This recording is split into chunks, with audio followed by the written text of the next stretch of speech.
नमस्कार मित्रांनो, मुख्यमंत्री वयोश्री योजनेअंतर्गत 3,000 रुपये आता ज्येष्ठ नागरिकांच्या बँक अकाउंटमध्ये जमा होणार आहेत। महाराष्ट्र शासनातर्फे हे पैसे जमा करण्यात येणार आहेत। या योजनेसाठी अर्ज हे सुरू झालेले आहेत। अर्ज कशा प्रकारे करायचा, कुठे करायचा, कागदपत्रे कोणकोणती लागणार, तसेच यासाठी पात्रता काय असणार आहे, तर याची संपूर्ण माहिती आपण या व्हिडिओच्या माध्यमातून जाणून घेणार आहोत। तर मित्रांनो, चॅनलवरती नवीन असाल तर चॅनलला सबस्क्राइब करून ठेवा। असेच महत्त्वपूर्ण अपडेट्स आपण घेऊन येत असतो। तर मित्रांनो, तुम्ही येथे बघू शकता 6 फेब्रुवारी 2024 हा GR आहे।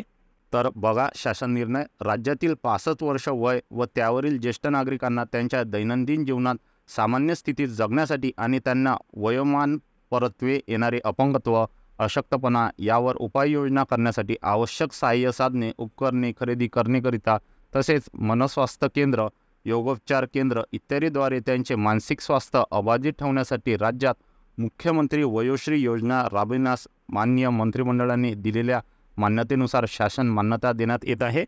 तर मुख्यमंत्री वयोश्री योजनेअंतर्गत 3,000 रुपये हे ज्येष्ठ नागरिकांच्या बँक खात्यात जमा होणार आहेत।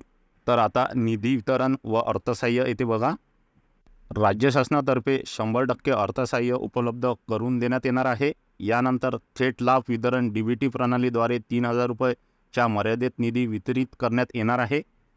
यानंतर लाभार्थ्याची पात्रता काय असणार आहे तर ते बघूया। तर तुम्ही येथे बघू शकता 31/12/2023 अखेरपर्यंत वयाची 65 वर्ष पूर्ण केली असतील असे नागरिक पात्र समजण्यात येणार आहेत।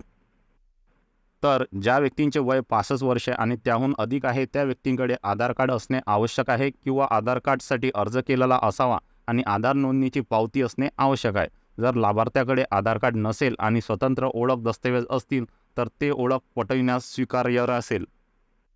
तर या योजनेसाठी उत्पन्नाची मर्यादा आहे, लाभार्थ्याचे कौटुंबिक वार्षिक उत्पन्न 2 लाखाच्या आत असावे। याबाबतचे लाभार्थ्याचे स्वयं घोषणापत्र सादर करणे आवश्यक राहणार आहे। आता तुम्ही म्हणाल, ही रक्कम तुम्हाला महिन्याला मिळणार आहेत का? तर ही रक्कम महिन्याला मिळणार नाही, कारण ही एक रक्कमी रक्कम आहे। तर हे पैसे तुम्हाला वर्षाखेरीज मिळणार आहे। तर एक बाब लक्षात असू द्या, तुम्हाला पैसे हे महिन्याला मिळणार नाहीत। तर या योजनेसाठी अर्ज करण्यासाठी तुम्हाला कोणकोणते कागदपत्रे लागणार आहेत तर ते येथे बघून घ्या। तर सर्वात अगोदर तुम्हाला तुमचा आधार कार्ड किंवा मतदान कार्ड येथे लागणार आहे। यानंतर राष्ट्रीयकृत बँकेचे बँक पासबुकची झेरॉक्स तुम्हाला इथे लागणार आहे। यानंतर पासपोर्ट आकाराचे 2 फोटो तुम्हाला इथे द्यावे लागणार आहे। यानंतर स्वयं घोषणापत्र इथे लागणार आहे।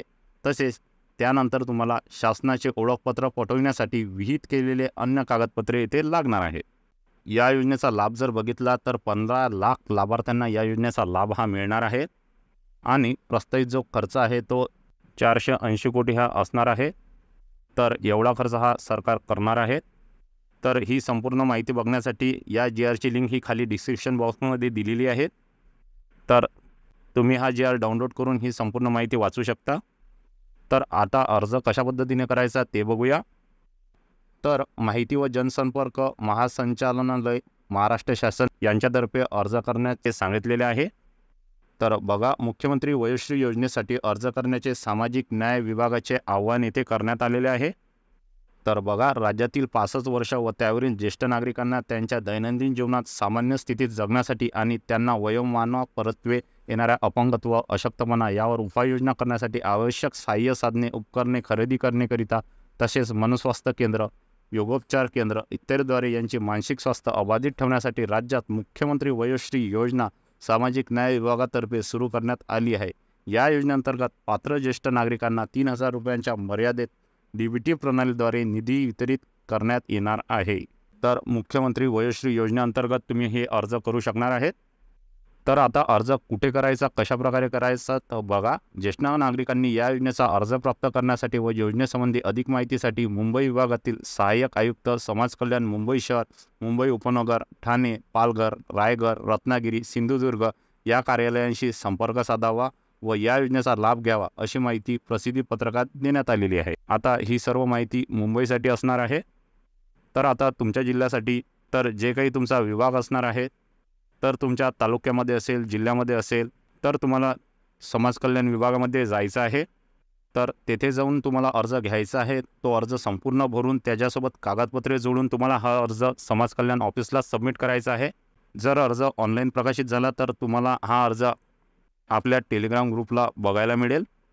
तर टेलिग्राम ग्रुप हा जॉईन करून घ्या. त्यावर तुम्हाला महत्त्वपूर्ण अपडेट्स मिळत राहणार. तर मित्रांनो, ऑनलाईन अर्ज हे सुरू झालेले नाही, फक्त ऑफलाईन अर्ज हे सुरू करण्यात आलेले आहेत. तर एक महत्त्वाची बाब लक्षात असू द्या, हा अर्ज तुम्हाला फक्त समाज कल्याण विभागात मिळणार आहे. तर महत्त्वपूर्ण हा व्हिडिओ होता. तर जास्तीत जास्त लाभार्थ्यांना हा व्हिडिओ शेअर करा. तसेच चॅनलवरती नवीन असाल तर चॅनलला सबस्क्राईब करून ठेवा. असेच महत्त्वपूर्ण व्हिडिओ आपण घेऊन येत असतो. धन्यवाद.